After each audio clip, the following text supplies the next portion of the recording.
Brilliance Audio presents the unabridged recording of Chicken Soup for the Soul, Shaping the New You. 32 stories about telling yourself the truth, foods that make a difference, and going off the beaten path. By Jack Canfield, Mark Victor Hansen, and Amy Newmark. Forward by Richard Simmons. Performed by Joyce Bean and Buck Scherner. Forward. My whole life is about inspiration. So when the folks from Chicken Soup for the Soul showed me the manuscript for this book about shaping the new you, I wanted to get involved. We all need some help when it comes to taking care of ourselves. We want to do it. We know how good it will feel to be in shape, but we need that push to do the hard work necessary to get there.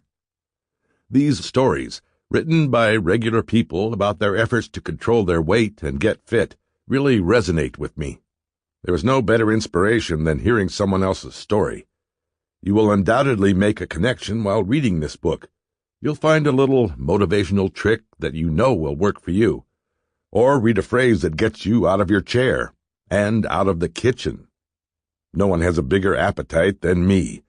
Food was my entire life growing up.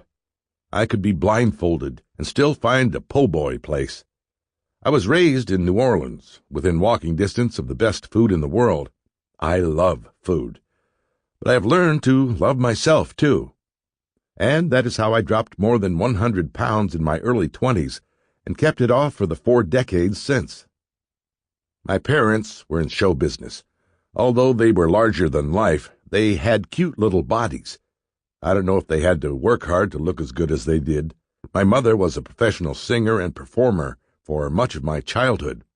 She was petite and always dressed elegantly, a real Auntie Mame type. I was raised with music playing all the time in the house, and we lived around the corner from Preservation Hall. My parents danced in the living room. That is probably why exercising to music and dancing is so important to me. My parents' philosophy was, know no strangers. I use everything they taught me. No one remains a stranger to me. And it's funny how people will open up to me on the most personal topics, their weight, their health, their life stories. I am like their priest or rabbi. That's one of the things that I love about this book. The authors of these stories open up their lives to you and share their ups and downs, literally, and unselfishly pass on their wisdom. I am sure you will find you. Sample complete. Ready to continue?